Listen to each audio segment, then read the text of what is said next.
So, in a few days, Jews around the world will be celebrating Passover, which is the Jewish holiday, the first really in the Jewish year, which commemorates the beginning, the conception of the Jewish people as a nation. They're slaves in Egypt and then they're brought to freedom. This, by the way, is quite a radical national story.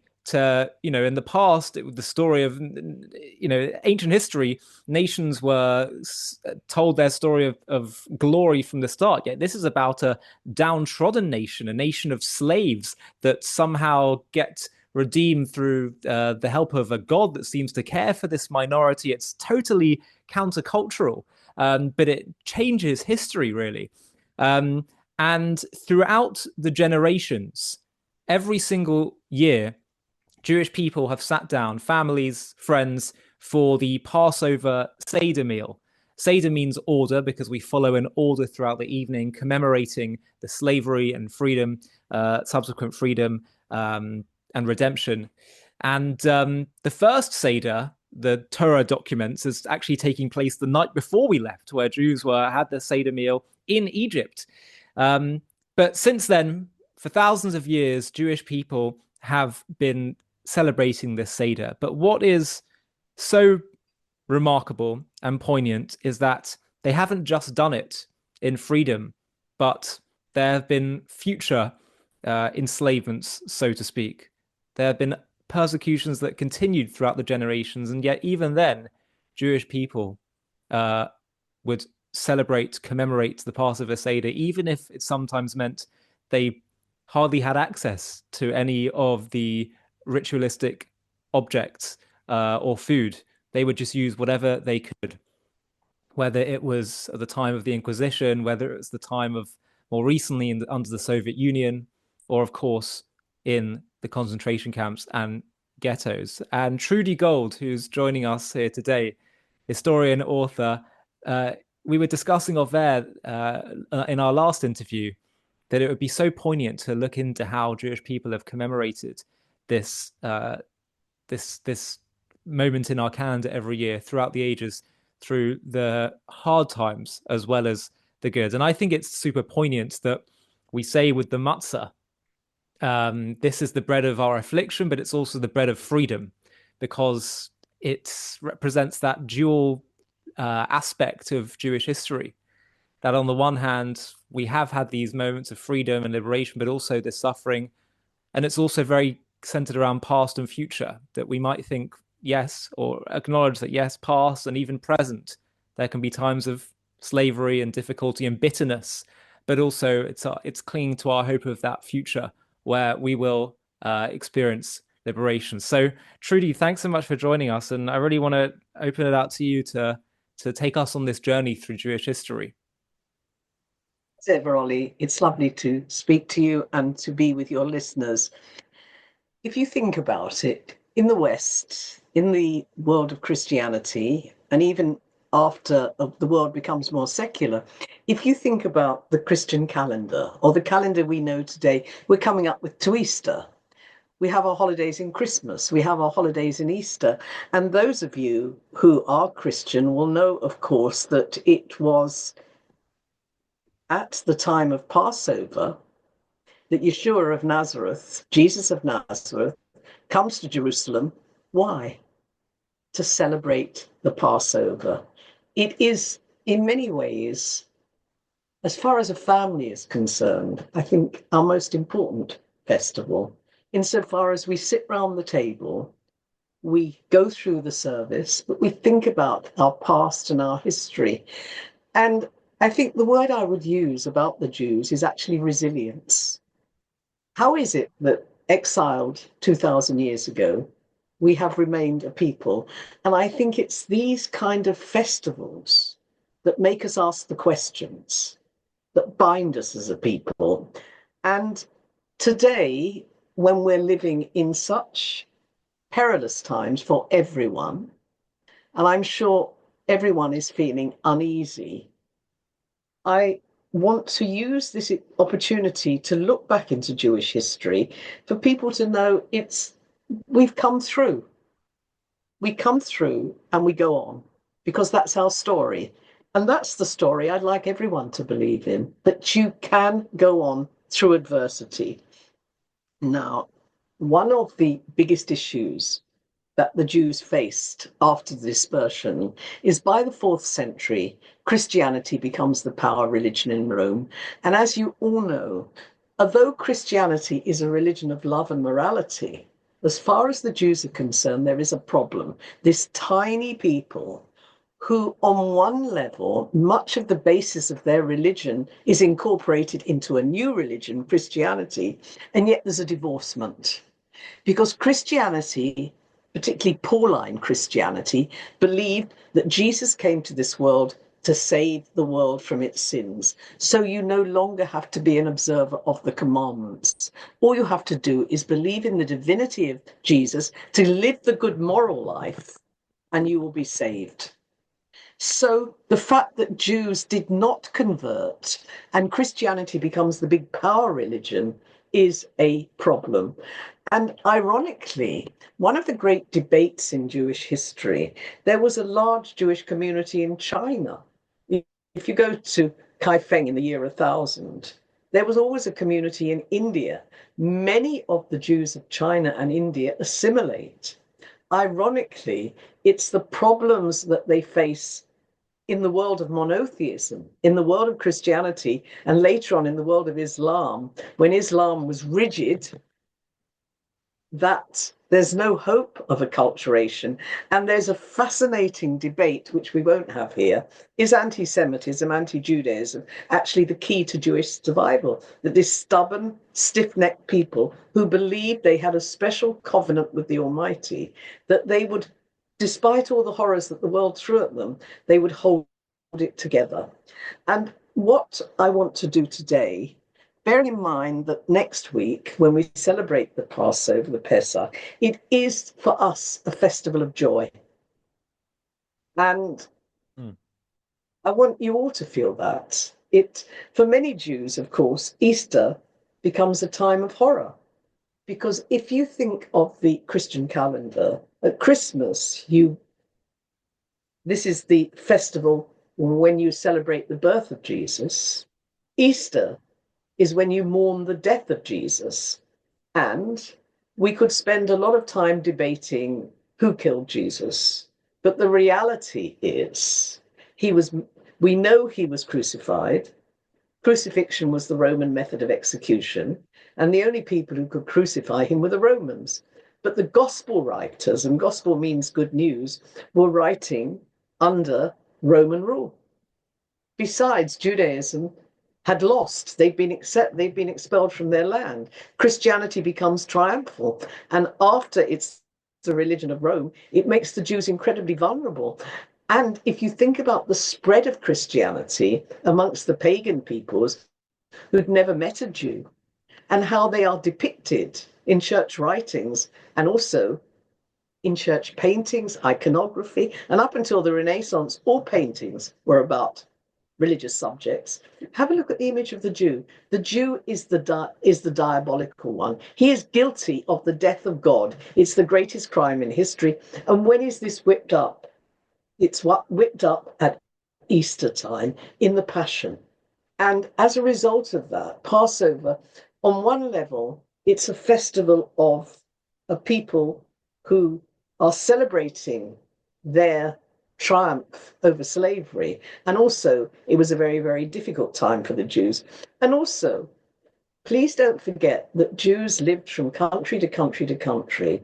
They were a nomadic people because they could only live so far as the rulers were relatively good to them. And we've discussed this in other programs. So what I want to concentrate on today are 3 specific periods which show how difficult it was to be a Jew. And for the first period, I'm taking you back to the Iberian Peninsula, today Spain and Portugal.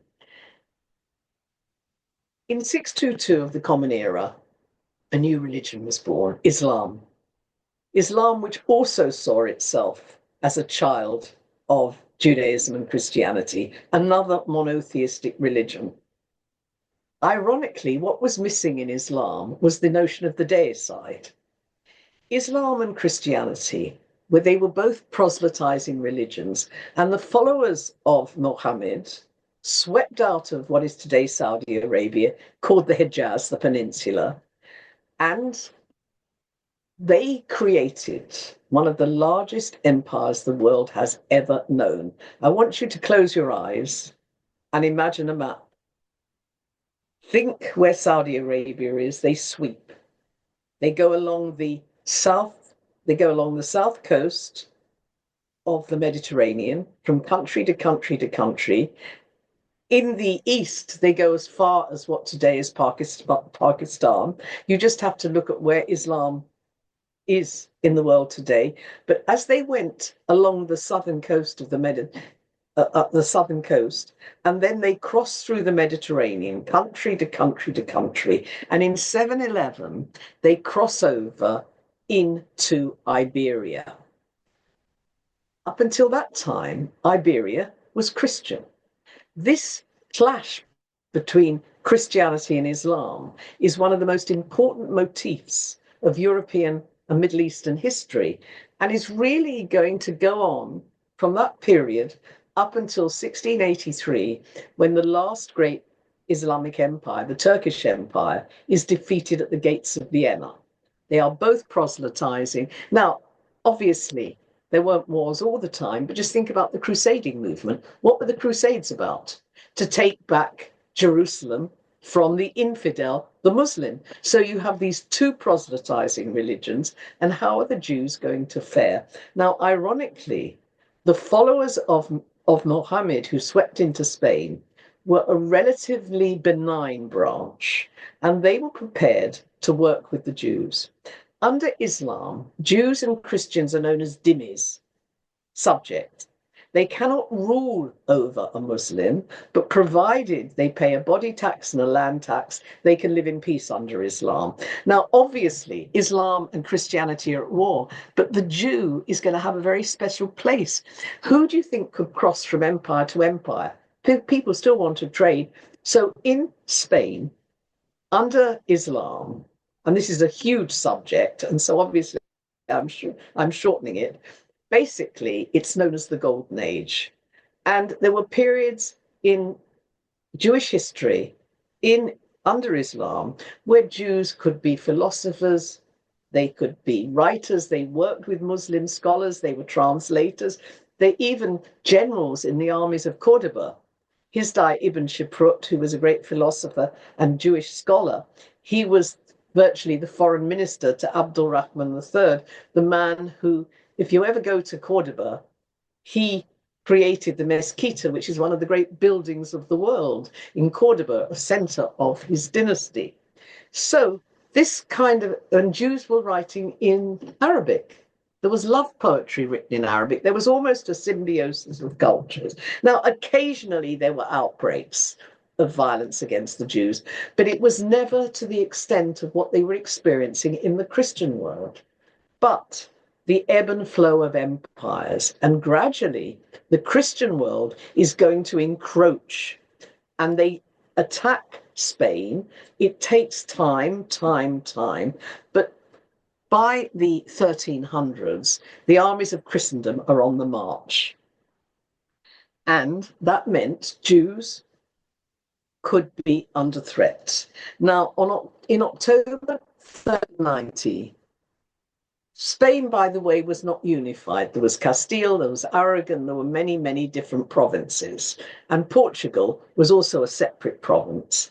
Now, in October 1390, Juan the First of Castile died. He was succeeded by an infant son, who becomes Henry III, who had an incredibly zealous confessor, a man called Ferran Martinez. And he is a hugely anti-Jewish. Now, important to remember that the church at this period, for the past 100 years, had felt himself to be under threat. I want you to take yourselves back to the crusading movement. And also, within the Christian church, there were certain heresies like the Cathars, like the Hussites. And as a result, the church had become more militant. There were Christian orders set up, for example, like the Dominicans. the hounds of God, to, to, to clear the church of corruption and to make people stick to the path. And it culminates in 1215 at the Lateran Council, when the Pope lays down certain encyclicals that really are to separate the Christians from Jews and Muslims. Jews have to wear a special badge. And in fact, the first country, and I've discussed this with you, the first country to implement it was England at the Council of Oxford. But the church is becoming much more militant.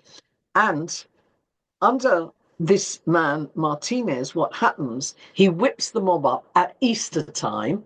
Never forget, it's always Easter. And they go on the march. They sack Seville. 4,000 Jews are murdered. If you ever visit Seville and go to Three Crosses Square, there's a tiny little plaque. They go to Cordoba, where the Judaea, the Jewish area, was absolutely reduced to ashes. The outbreak actually spreads to 70 towns. In Valencia, there were no Jews left alive. And remember, Jews have been such an important part of the Iberian Peninsula. It was avoided in Granada and in Portugal, where the monarchs gave protection, but not in Castile. And what it led to was an extraordinary experience in Jewish history. It led to a huge number of conversions. It's believed that almost 200,000 Jews converted to Christianity. Now, we know that many of these conversos kept their Judaism in secret.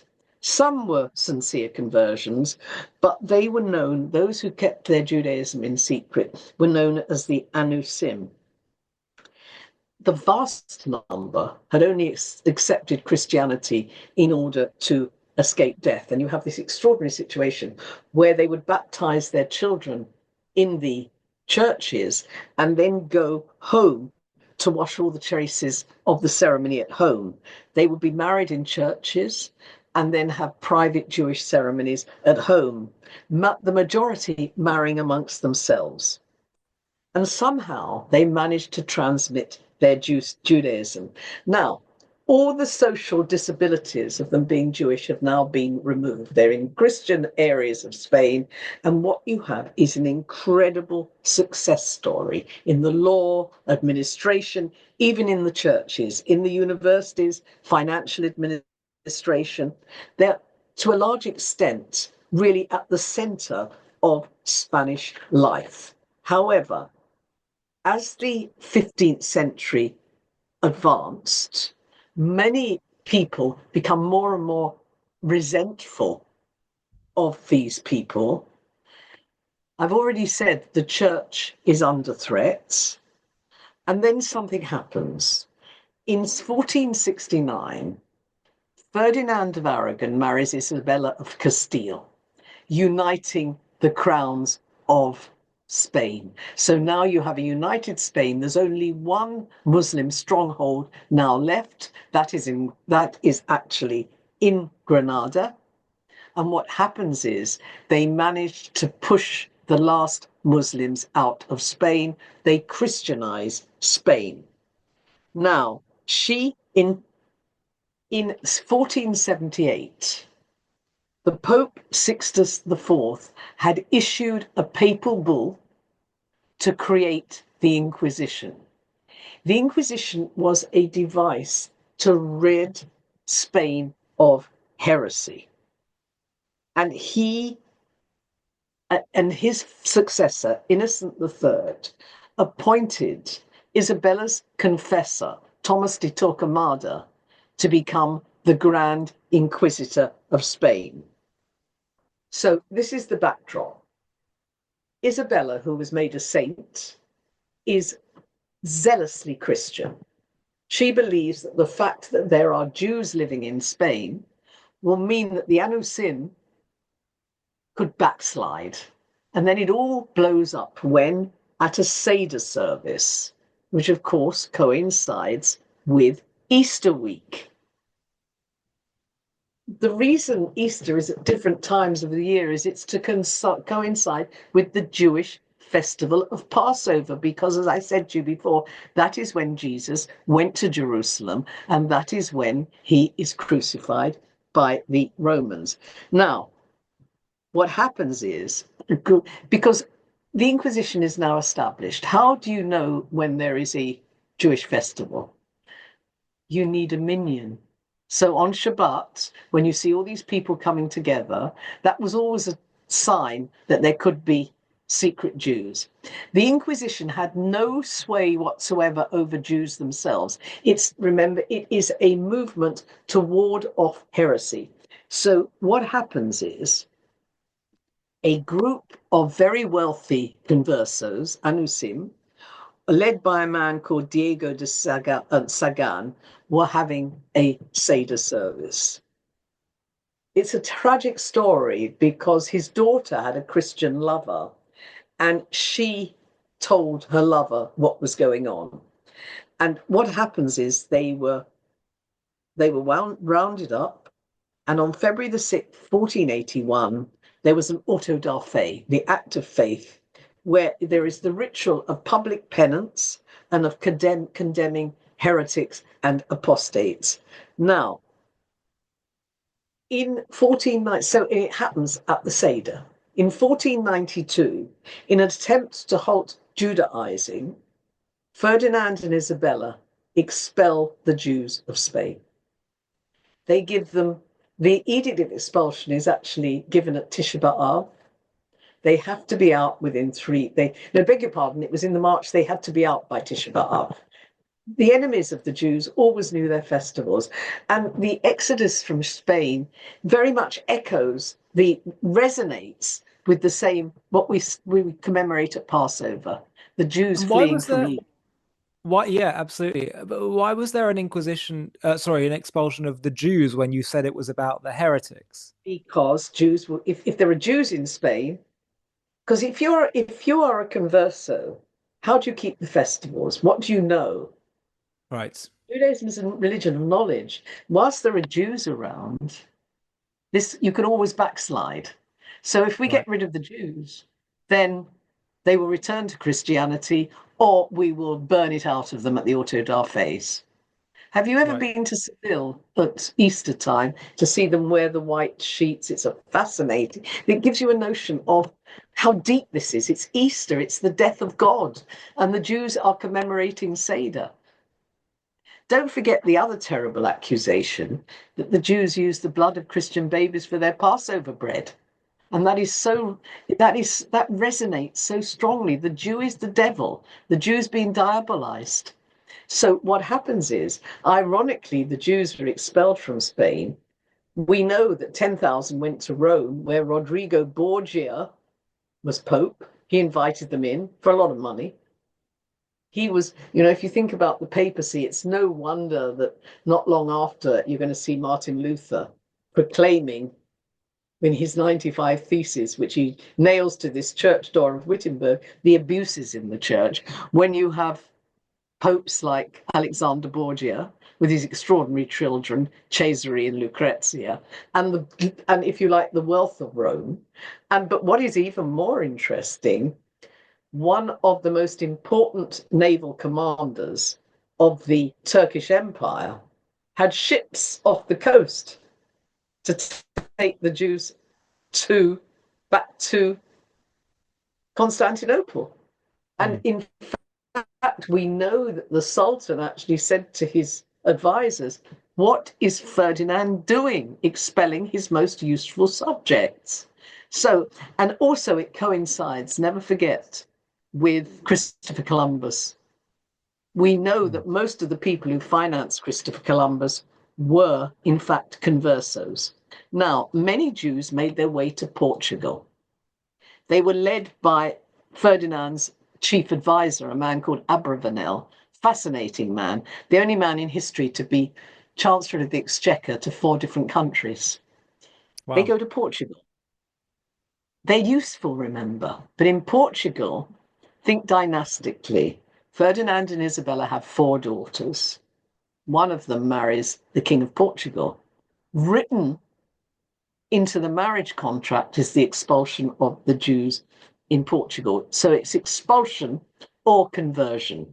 And the first day of Passover, 1497, all Jewish children between the ages of 4 and 14 were taken from their parents and baptized.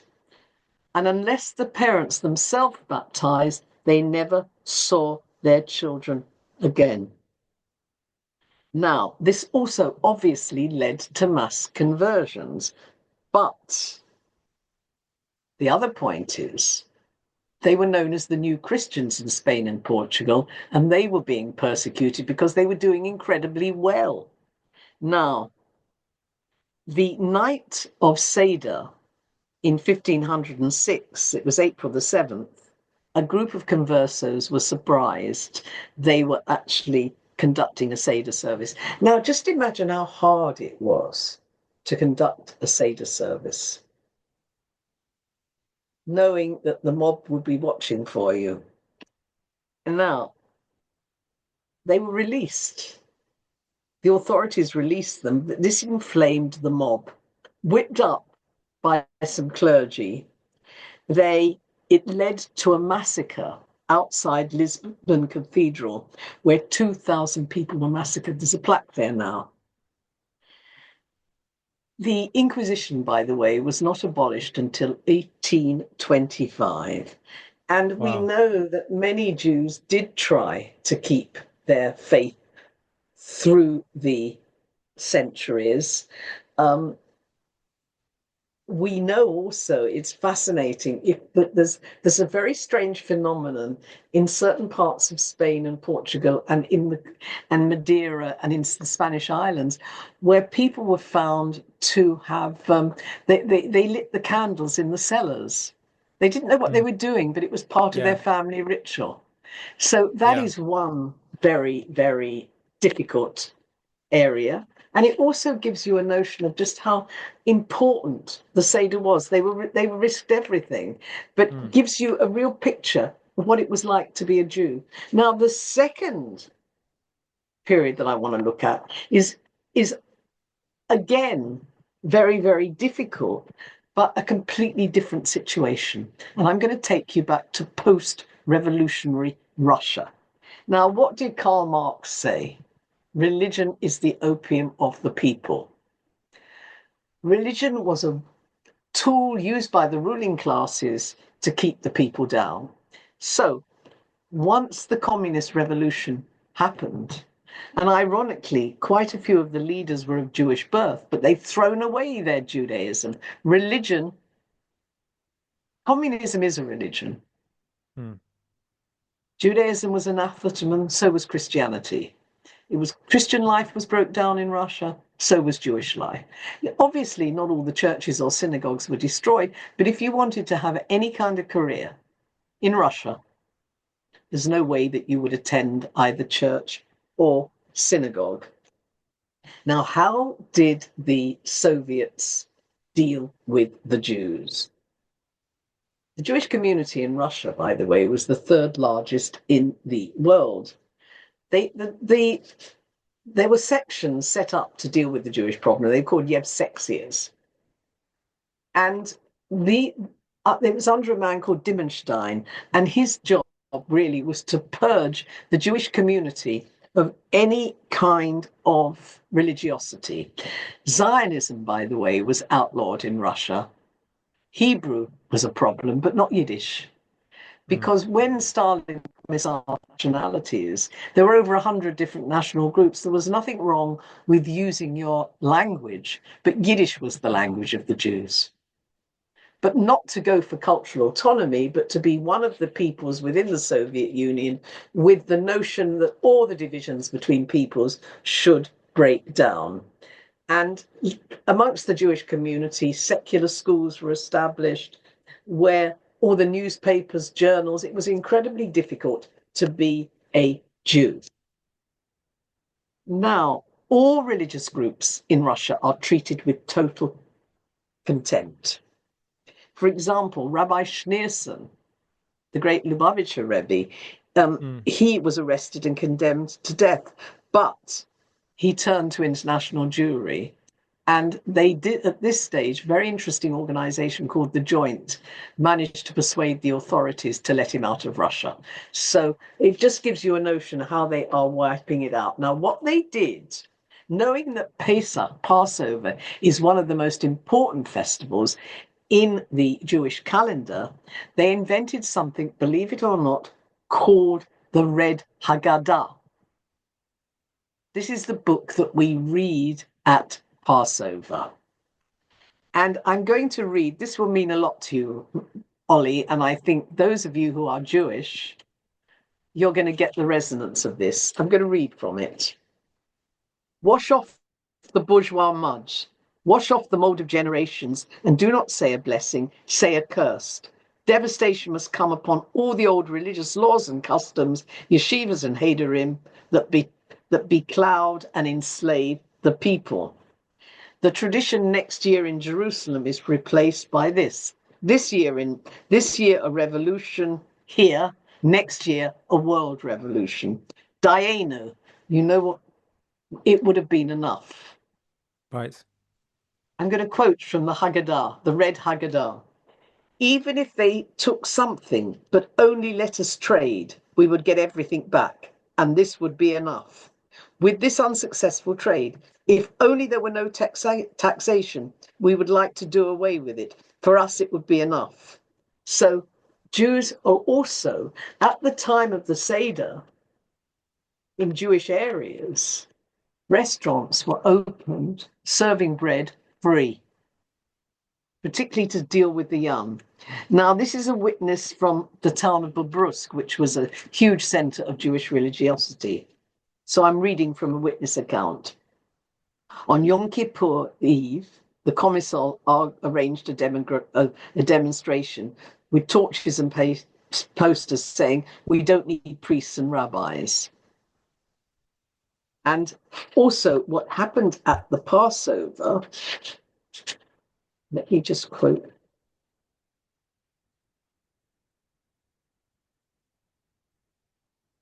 We were slaves of capital until October came and led us out of the land of exploitation with a strong hand. And if it were not for October, we and our children's children would still be slaves.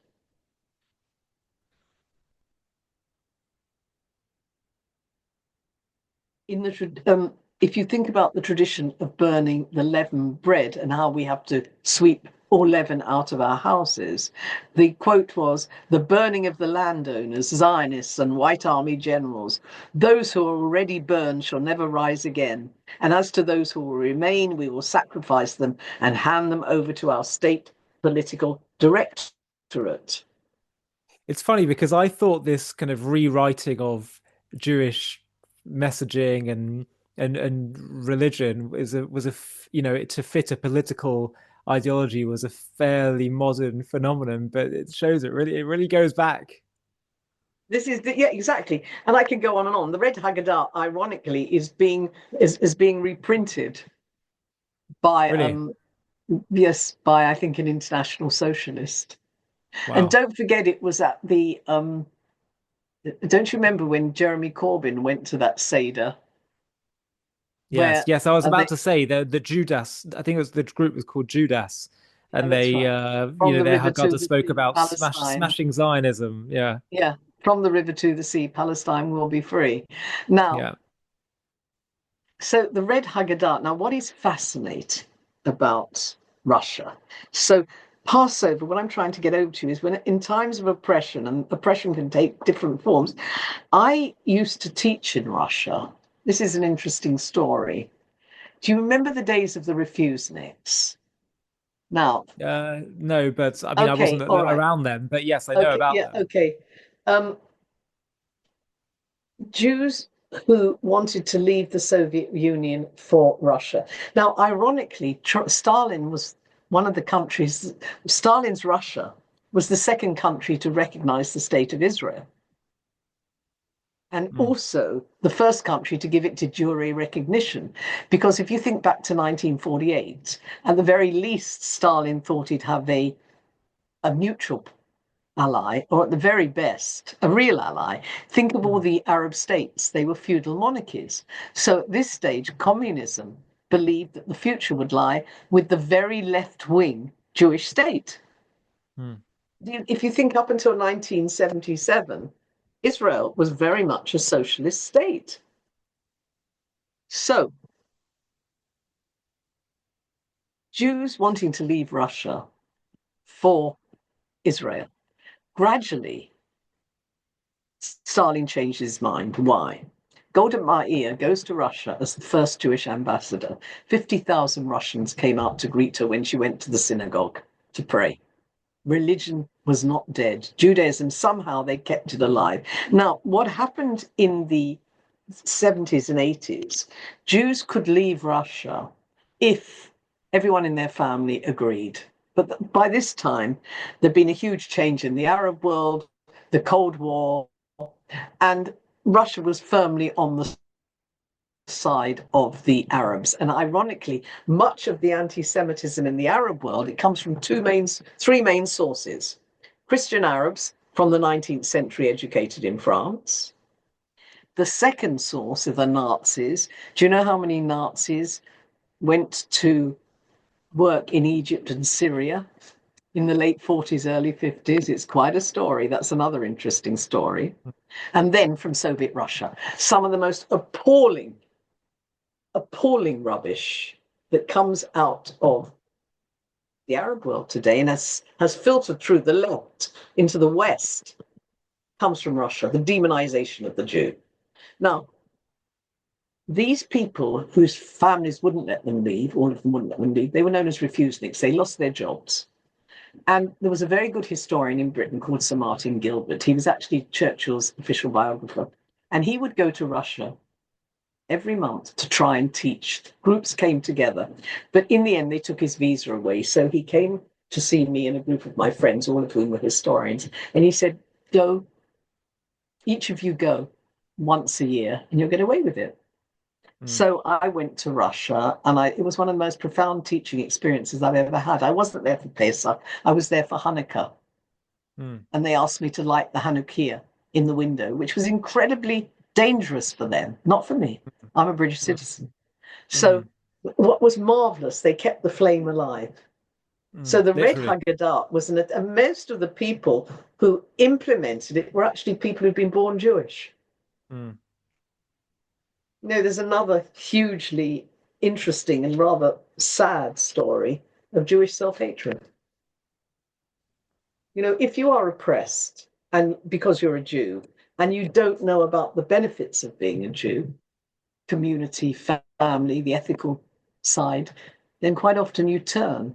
And many of the enemies of the Jews come from that world. Mm.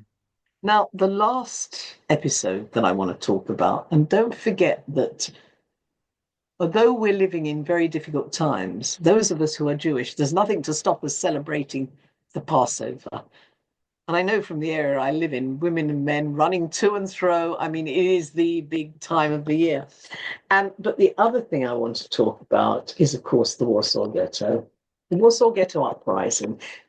I'm sure your viewers all know that the Nazi policy towards the Jews from 33 onwards was the legal, economic, and social exclusion of the Jews from German, Austrian, and then Czech society.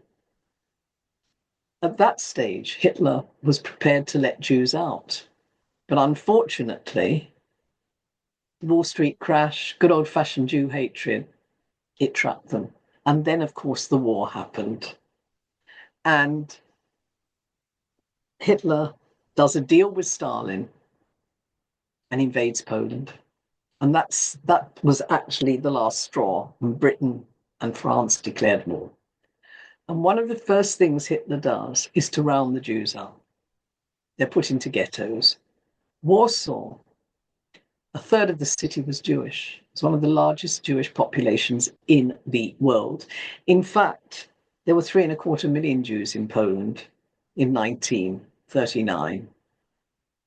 And the largest ghetto was the Warsaw Ghetto. They were penned in. Food rations were 800 calories a day. They were humiliated. They were beaten. They were treated in the most appalling way. And what is amazing about the human spirit is that there was cultural life in the ghetto. There was religious life in the ghetto. One of my great heroes is a man called Janusz Korczak, one of the greatest educators the world has ever known. He actually prescribed the rights for the child for the League of Nations. He was the first educator to set up a children's page in a in a newspaper. He had his orphanages in Poland itself. He also had a Jewish orphanage, and he went into the ghetto with his children. He kept their spirits alive. There was another extraordinary endeavor called Oneg Shabbat, where historians recorded what was happening to them. Do you know doctors recorded the effects of starvation on their own bodies, which is still used today? The human spirit. Now, gradually, Hitler's policy towards the Jew changes. It changes completely with the invasion of Russia in the summer of 1941. Hitler betrays the Stalin Pact and he moves into Eastern Europe. Huge sweep. And the Einsatzgruppen are established. These are the hit squads. 4 regiments of SS volunteers, 750 in each regiment, so 3,000 men. Many of them had PhDs from top German universities. If you want to think about education, what we mean by it, what do we really mean by education? And with the help of auxiliaries from Lithuania, Ukraine, Latvia, the German police and the German army, they shot 1.5 million people. The final solution is exactly that. And it's ratified at the Wannsee conference, where if you think of any government meeting, Cobra, same thing happened. In a beautiful suburb of Berlin called Wannsee, on a lake, in a very spectacular house, 16 members of various government departments under Heydrich came together to work out the final solution. And they're going to go for gas. So that's what's going on in the background. The people in the Warsaw Ghetto don't know this. They know that they are being humiliated, starved. Many, many are dying of starvation, including my partner's grandfather.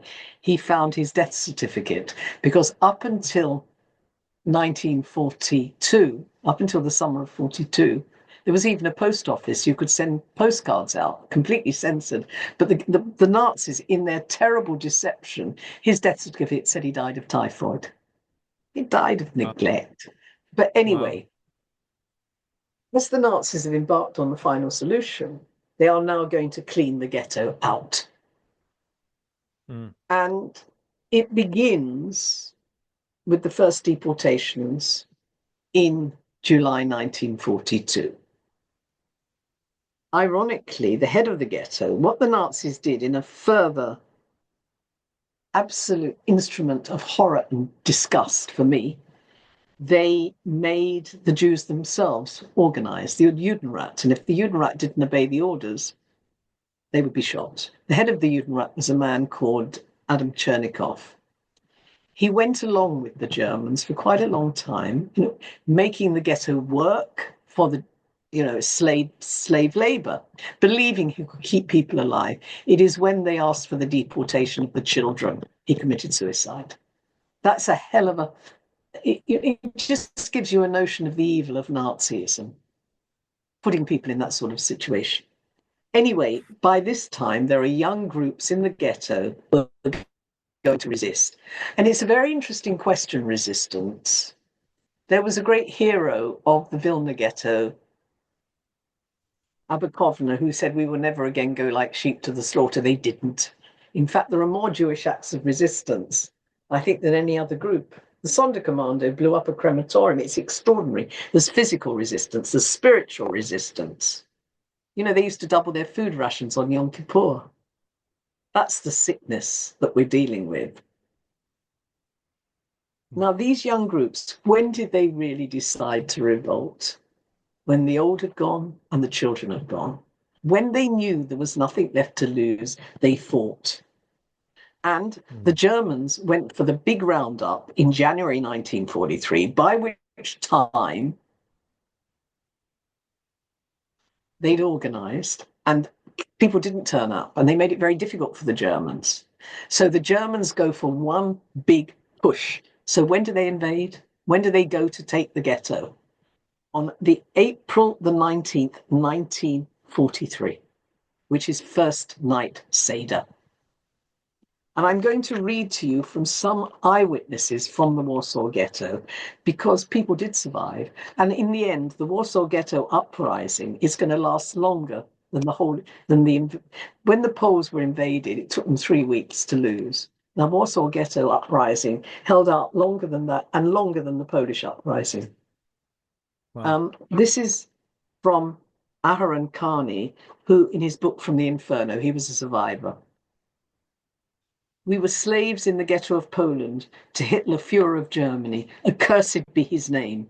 And think what he's doing with the servant. He's paralleling Pharaoh. And we were taken from there to be killed and enslaved, led naked across the snow and ice. And even were we wise and smart, able to work tenfold, our strength, a downright miracle would it be. From every community of Jews, one or two remained, and those who tell of the suffering of the Jews of Poland will live to see the downfall of Hitler and Germany. You can hear the echo of the story of Pharaoh, can't you? Mm-hmm. And this is from Shoshana Bachahia. This is her testimony, actually at the Eichmann trial. It was Passover Eve, 1943, and we had arranged everything in the house. She came from a very, very frum family. We had even managed to procure matzah, the unleavened bread. The policeman who lived with us told us everything that was going to happen. He told us, you should know that the ghetto is surrounded with Ukrainians. Tonight will not be a good night. And this is Tuvia Barkakuski in her book, Between the Tumbling Walls. And she talks about a Seder in the home of Rabbi Eliezer Meisels. Amidst the destruction, the table in the center of the room looked incongruous, with glasses filled, and the family seated around, and the rabbi reading the Haggadah. His reading was punctuated with explosions and the rattling of machine guns. The faces of the family around the table were lit by the red light from the burning buildings nearby. It's quite extraordinary. Of course, they will all have died.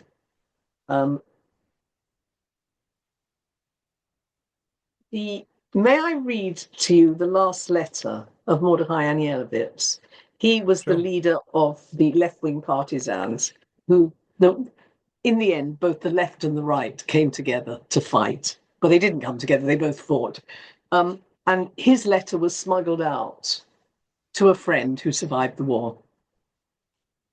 So Passover was the signal for the revolt. It's impossible to put into simple words what we've been through. By the way, he was 24 years old. One thing is clear. What happened exceeded our boldest dreams. The Germans ran twice from the ghetto. One of our companies held out for 40 minutes and another for more than 6 hours. The mine set in the brushmakers area exploded. Several of our companies attacked the dispersing Germans. Our losses in manpower are minimal. This is also an achievement. Yechiel fell. He fell a hero at the machine gun. I feel that great things are happening, and what we dared to do is of great, enormous importance. It's impossible to describe the conditions under which the Jews of the ghetto are now living. Only a few will be able to hold out. The remainder will die sooner or later. Their fate is decided. In almost all the hiding places in which thousands have concealed themselves, it's not possible to light a candle for lack of air. With the aid of our transmitter, just think of human ingenuity. They kept life going somehow in the most appalling conditions. We heard the marvelous report of our fighting by the Shavit radio station. The fact that we are remembered beyond the ghetto encourages in our struggle. Peace go with you, my friend, Perhaps we may still meet again. The main thing is that the dream of my life has come true. Self-defense in the ghetto will have been a reality. Jewish armed resistance and revenge are facts. I have been a witness to the magnificent, heroic fighting of the Jewish men in battle. And of course, there were Jewish women. He died when he was 24 years old in Mila 18, the bunker. Hmm. Another extraordinary character, there was another Jew who had come to London, where the Polish Underground Army government was, knew exactly what was going on in the Warsaw Ghetto. And this is what he wrote on the 12th of May, a month later, in London. I cannot be silent. I cannot live while the remnants of the Jewish population of Poland, of which I am their representative, are perishing. My friends in the Warsaw Ghetto died with weapons in their hands in the last heroic battle. It was not my destiny to die together with them, but I belong to them in their mass grave. By my death, I wish to make my final protest against the passivity with which the world is looking on and permitting the extermination of the Jewish people. I know how little human life is worth today. As I was unable to do anything during my life, perhaps by my death I should contribute to breaking down the indifference of those who may now, at the last moment, rescue a few Jews still alive. I bid farewell to everyone and everything that was dear to me that I have loved. He committed suicide. Wow. And I think out of those kind of readings, it might be interesting for your listeners to think about the state of Israel. There was a movement in the middle of the 20th century to wipe the Jews off the face of the earth. This is a real genocide. The word genocide means the entire destruction or attempt to destroy a people. The term was coined by a man called Raphael Lemkin, who lost whose whole family were murdered. I hate that expression a lot. They were murdered. He wrote it in America at the UN. It was Jews, him and another one called Hersch Lauterpacht, came up with crimes against humanity.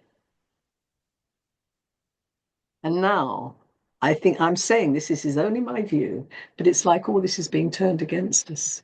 It's Yeah. fascinating. Yeah. And that leaves me with Howard Jacobson's comment. And I'm saying this on the eve of, well, next week is Seder. You know, will they ever forgive us the Holocaust? I was going to read to you from General Stroop, who was going to describe how he brilliantly destroyed the Warsaw Ghetto, but I think they leave that because in the end, they were destroyed. But we still have enemies. But I think for all of our viewers, be you Jew, be you Christian, be you secular, it's about humanity. And we need to think much more deeply about what we do and what we say and to consider issues. I think we live in a world of sound bites. Think, Ollie, I know I'm being a bit preachy, but this is a bad time of year. My partner, who was very close to all this, and about 6 weeks before he died, he'd been sent some of his father's possessions from America. He showed me a picture of a very beautiful woman holding a young boy in her arms.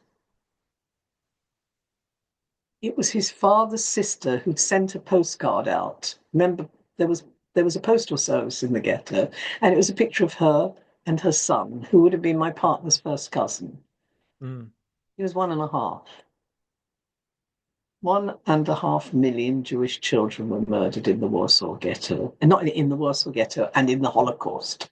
Yeah. In the Holocaust itself. That was a genocide. Yeah. And I think that's what we need to concentrate on. And also on the universal message of Passover. Because to me, freedom is freedom of the spirit, freedom to think for yourself.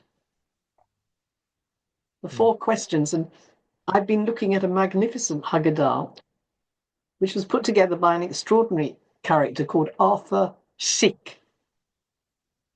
He was a great illustrator and cartoonist from Łódź in Poland, And he went to Paris, then he went to America.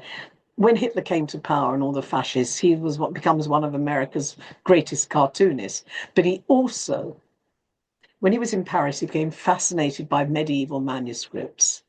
And there was a Charter of Kalisz of 1264, which welcomed the Jews to Poland, believe it or not. And he did an incredible version of that. But he created his own Haggadah. Hmm. And the Egyptian soldiers are the Nazis. And if you look at the four sons, the wicked son is a picture of Hitler. Wow. But there are many enemies who come against the Jews, and we go on. Yeah. But when they go Yeah. against the Jews, remember, they're going against everybody. Yeah. The canary in the coal mine. Yeah, Yeah. yes. And this time, you know what happens to canaries in coal mines? They die.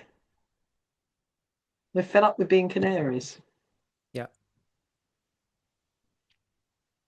Yeah. It's interesting. I was having a really interesting discussion with Natasha Hausdorff the other day, and she was saying, a lot of people get upset that they say Israel could be doing better at PR. Israel should explain every incident that she doesn't. And she was saying, look, you have to acknowledge a huge part of it is people intentionally misrepresenting what Israel's done. However, he said, don't forget as well that spirit that we sometimes criticize in Israel that says, why do we need to explain ourselves to the world? We know what we're doing is right. That is it's not just a throwaway comment. It's quite fundamental actually to Zionism, rightly or wrongly. The realization that we're not going to apologize anymore for defending ourselves and doing what we need to do after 2,000 years of being the canary in the coal mine. Mm. And I think there is, don't forget, Israel is a democracy. I don't want to talk politics, but never forget how many people come on the streets protesting against the government of Israel. Yeah. You don't see that happening many other places. Yeah, certainly not in that And part of the world. the Middle East is such a complicated area, and I am so angry with people who make these pronouncements and judgments with no knowledge whatsoever. Yeah. It's not even Yeah. GCSE stuff. To Yeah. understand the Yeah. Middle East, I'm afraid you have to go to the books. You have to look at the maps. Mm. You have to think. Yeah. And don't Yeah. forget, there are quite a few Arab countries now who want peace in the Middle East. Sure. What an Sure. area that could be if there was peace. Oh, Don't absolutely. forget the other side of Israel, the Israel that almost leads the world in technology, in the life Mm-hmm. sciences. Mm-hmm. Mm-hmm. That's the other Israel. Yeah, absolutely. Well, I think that's a great note to end on. It really brings us back full circle because you're saying that the story of how these Sedarim, these Seders have been celebrated, commemorated, observed in the good times and the bad represents that story of Jewish resilience. I think that's the key take home word. Exactly. Yeah, Exactly, yeah. Ollie. It is the story of resilience. And I know around my Seder table, well, my daughter's doing it this year, I've abdicated. You get to my age, you abdicate. But around that Seder table will be mainly Jews, but a couple of non-Jewish friends, including an Iranian girlfriend who believes passionately in a free Iran and wants to Hmm. come and see a Seder service. And Jews from every aspect of the Jewish religion. We always have our Jewish atheists, but they like the Seder, and a couple of non-Jewish Christian. Well, no, they're not Christian, they're secular, but come from the Mm-hmm. Christian tradition. And it will be Mm-hmm. interesting. It's fascinating. And this year, my youngest grandson is going to say the Manish Tana. For years, my daughter, because before any grandchildren came into the family, my younger daughter was saying the Manish Tana because it's always the youngest, right up until the age of 30, and she got really angry. But there are many, and it's also a time of coming together for families and Yeah, communities. I know no one should be alone on stage night, and I think that's the story as well. yeah, yeah.